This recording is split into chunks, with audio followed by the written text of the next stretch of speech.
A Cape Coral pilot is in the middle of an international crisis tonight. His family says he left the country without paying a $10,000 debt, so he was detained during a layover in that country. And the pilot's loved ones are talking to 4 in Your Corner's Lisa Greenberg tonight. Lisa? Amy, Stephen Brawl is an international pilot. He was stopping in Oman to change planes, and as soon as he landed, he was hauled off to jail. With limited contact, his family, as you can imagine, is now worried sick. They're hoping someone sees this story who can give them some guidance. Last October, when Stephen Brawl was in Rwanda, he saw a boy that was walking around with no shoes on.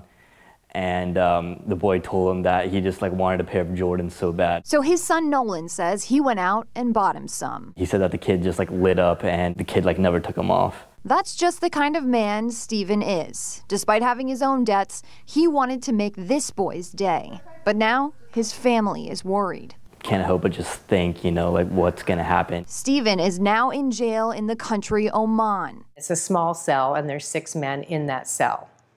And they have concrete floor and nothing else. And that is where they sleep and eat. They eat in a circle on the floor with their hands. His former wife, Nolan's mom, Sherry, says he lived there in 2012, bought a car, and owed $10,000, but had to leave the country when he lost his job.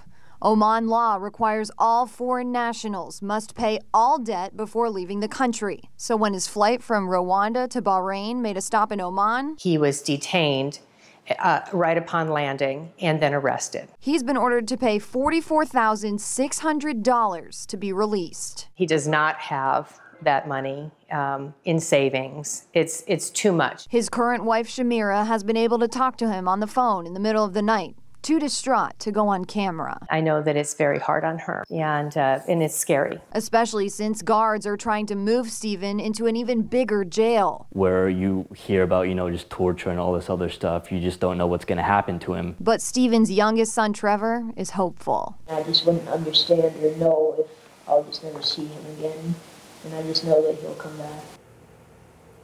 Now, the family has been in contact with the U.S. Embassy in Oman, but says it hasn't been helpful.